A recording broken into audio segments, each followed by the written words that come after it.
अस्सलाम वालेकुम दोस्तों, मेरा नाम हकीम मसूद है और आप देख रहे हैं पाक हेल्थ एंड फिटनेस चैनल। उम्मीद करता हूं कि आप सब खैरियत से होंगे। दोस्तों, मैं आपके लिए ऐसा नुस्खा और ऐसा टॉपिक लेकर आता हूं जिससे आपको फ़ायदा हो, नुकसान ना हो।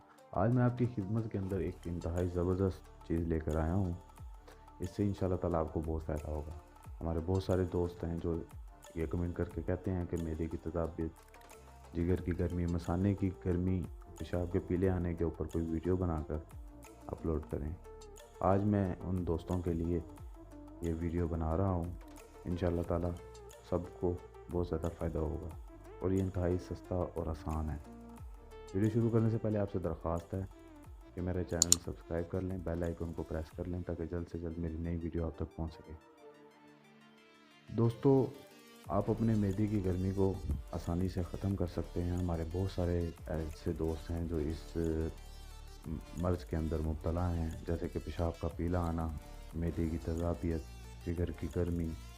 इसी वजह से हमारी टाइमिंग भी नहीं लगती है, नफ्स की टाइमिंग, और मन्नी के कतरे भी आते हैं, पेशाब भी पीला आता है। आज मैं आपको जो ये चीज़ बताऊंगा इंशाल्लाह ताला इससे सब कुछ ठीक हो जाएगा। दोस्तों, आपने करना क्या है, निहार मुँह इसको खाना है।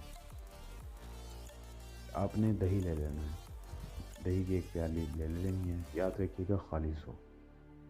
आप इसे घर में भी जमा सकते हैं और इसके अंदर 2 चम्मच इस सब घोल छिलके के डालने हैं और उसको अच्छी तरह मिक्स करके आपने निहार मुँह इसको खाना है। 10 दिन आप इसका इस्तेमाल करेंगे, इंशाल्लाह ताला आपका सब कुछ ठीक हो जाएगा। ना गर्मी रहेगी, ना मैदे की तेज़ाबियत रहेगी और पेशाब का पीला आना भी बंद हो जाएगा, मसाने की गर्मी भी ख़त्म हो जाएगी। दोस्तों, दही और इस सब घोल के बहुत ज़्यादा फ़ायदे हैं। दिमाग खुश्क होने से रोकता है, मैदे का हाजमा ठीक करता है, जिगर की गर्मी को ठीक करता है, पेशाब का पीले आने को ख़त्म करता है और मन्नी के जो कतरे हैं गर्मी की वजह से निकलते हैं, इनको भी ठीक करता है। आप ये 10 दिन खाएं, इंशाल्लाह ताला आपको बहुत ज़्यादा फ़ायदा होगा। यस, उम्मीद करता हूँ कि आपको ये वीडियो अच्छी लगी होगी। नई वीडियो के साथ हाजिर होऊंगा। मुझे इजाज़त दें। अल्लाह हाफ़िज़।